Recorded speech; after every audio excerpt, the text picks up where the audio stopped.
विनय sir के साथ। आइए जुड़ते हैं कुछ जीव विज्ञान से कुछ महत्वपूर्ण तथ्यों के साथ, जिनमें से हम आज देखेंगे श्वसन तंत्र। श्वसन तंत्र क्या होता है, इसके क्या कार्य हैं, ये हमारे शरीर में कैसे कार्य करता है, उसी के बारे में देखते हैं।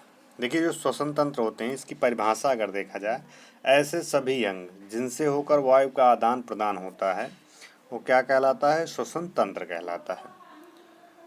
इसकी क्रियाएं क्या होती हैं, जैसे सांस लेना, ब्रीथिंग, श्वसन होता है एक, रिस्पायरेशन, ये श्वसन तंत्र के अंतर्गत क्रियाएं हैं और उसके परिभाषा दी गई है। देखते हैं, देखिए ये हमारा श्वसन तंत्र है, जिसे फिगर में देख रहे होंगे फेफड़ा।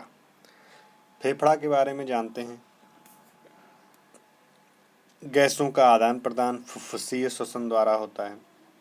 दायां फेफड़ा अधिक बड़ा एवं चौड़ा हो जाए, दाहिना होगा जो फेफड़ा वो अधिक बड़ा एवं चौड़ा होगा। लगभग 15 करोड़ वायुकोष्ठ होते हैं।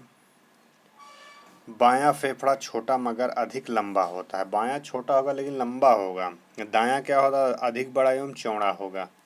ये दोनों में अंतर जानते रहिए, तभी दाएं बाएं का जिक्र करते हैं। और लगभग इसमें छोटे छोटे वायुकोष होते हैं, लगभग 15 करोड़। फेफड़े के बारे में देख रहे हैं। सांस लेने व श्वसन में क्या अंतर होता है। सांस लेना ब्रीदिंग और श्वसन रिस्पायरेशन में अंतर क्या होता है।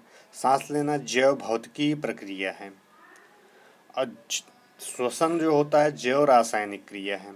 ये भौतिकी प्रक्रिया है, ये रासायनिक अपक्रिया। रिस्पायरेशन रासायनिक अपक्रिया है और ब्रीदिंग जो है भौतिकी प्रक्रिया है। अगला देखते हैं, इसके 2 चरण होते हैं। 2 चरण में अंतः श्वसन व उच्च श्वसन होता है। किसमें होता है अंतः श्वसन व उच्च श्वसन, सांस लेने में होता है, ब्रीदिंग में होता है। मुख्य चरण क्या होता है श्वसन में, मुख्य चरण जो होगा ग्लाइकोलिसिस का होगा। केप्स चक्र एवं इलेक्ट्रॉन ट्रांसपोर्ट तंत्र में होगा। ऐच्छिक एवं अनैच्छिक दोनों प्रकार की क्रियाएं होती हैं, किसमें, ब्रीदिंग में। और अनैच्छिक क्रिया होती है किसमें, श्वसन में।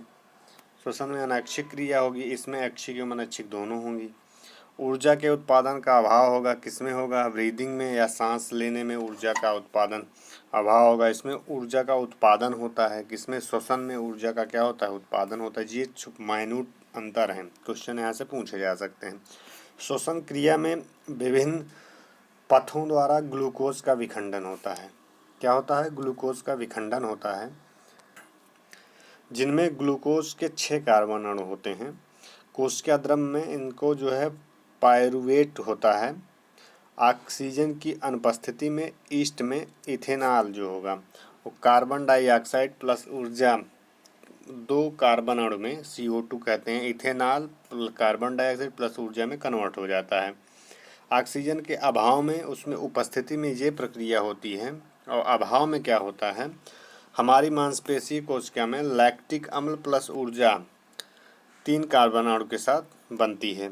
ऑक्सीजन की उपस्थिति में माइटोकॉन्ड्रिया में क्या होता है, CO2 बनेगा प्लस जल होगा प्लस ऊर्जा होगी। इस प्रकार की क्रिया माइटोकॉन्ड्रिया में होती है। ग्लूकोज का जब टूटता है तो श्वसन क्या होता है, श्वसन होता है अपचयी क्रिया, कैटाबोलिक प्रोसेस हो जिसे कहते हैं। शरीर के बाहर में कमी आती है। श्वसनीय पदार्थ कार्बोहाइड्रेट, वसा व प्रोटीन होते हैं। श्वसन का क्रम क्या होता है, पहले यहाँ क्रम पहुँचता है, पहले कार्बोहाइड्रेट, फिर वसा और अंत में प्रोटीन का श्वसन होता है। अगर पूछे सबसे पहले किसका श्वसन होता है, सबसे पहले कार्बोहाइड्रेट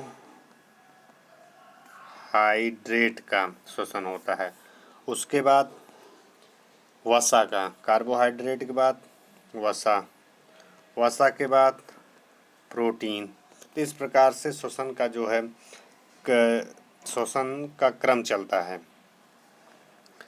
अगला देखते हैं, नियंत्रण कैसे होता है। मस्तिष्क के मेंडुला ऑब्लांगेटा द्वारा इनका नियंत्रण होता है। देखते हैं केफ्स चक्र क्या होते हैं। केफ्स चक्र होते हैं, सर्वप्रथम वर्णन हैंस क्रेब द्वारा किया गया था। इसके अन्य नाम है साइट्रिक अम्ल चक्र या ट्राइकार्बोक्सिलिक चक्र। अवस्थित कहाँ होता है, ये माइटोकॉन्ड्रिया में होता है। कार्य क्या होता है, ATP का उत्पादन करता है, ऊर्जा का उत्पादन करता है। कौन सा, केफ्स चक्र।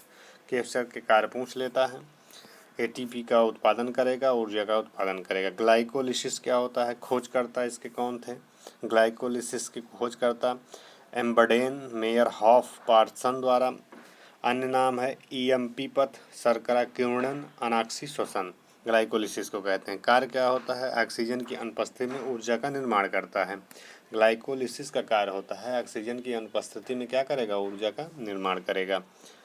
श्वसन की प्रक्रिया के भाग के बारे में देखते हैं। वाह्य श्वसन होगा। वाह्य श्वसन कैसे होता है, निःश्वसन एवं उच्च श्वसन। फेफड़ों में गैसीय विनिमय, दाब में अंतर के कारण O2 और CO2 का विनिमय होता है। गैसों का परिवहन कैसे होता है, O2 एवं CO2 का फेफड़ों से कोशिका एवं वापस कोशिका से फेफड़ों के बीच परिवहन होता है।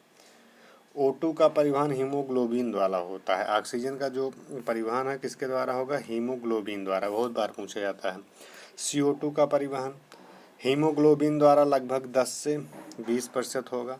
प्लाज्मा में घुलकर 70%, बाइकार्बोनेट्स के रूप में 70%। आंतरिक श्वसन क्या होता है, ऊतक द्रव्य एवं रुधिर के मध्य गैसीय विनिमय को क्या कहते हैं, आंतरिक श्वसन कहते हैं। इस प्रकार से हम लोग फिर पर देख लेंगे। आंतरिक श्वसन के बाद हम लोग देखेंगे कोशिकीय श्वसन क्या होता है। कोशिकीय श्वसन देख लेते हैं अभी हम लोग। कोशिकीय श्वसन के बारे में थोड़ा पढ़ लेते हैं।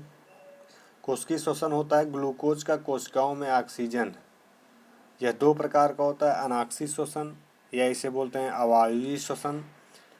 ऑक्सीजन की अनुपस्थिति में होता है। ग्लूकोज, जीवाणु, इथाइल अल्कोहल, ईस्ट अंतर में पायरुविक अम्ल होते हैं।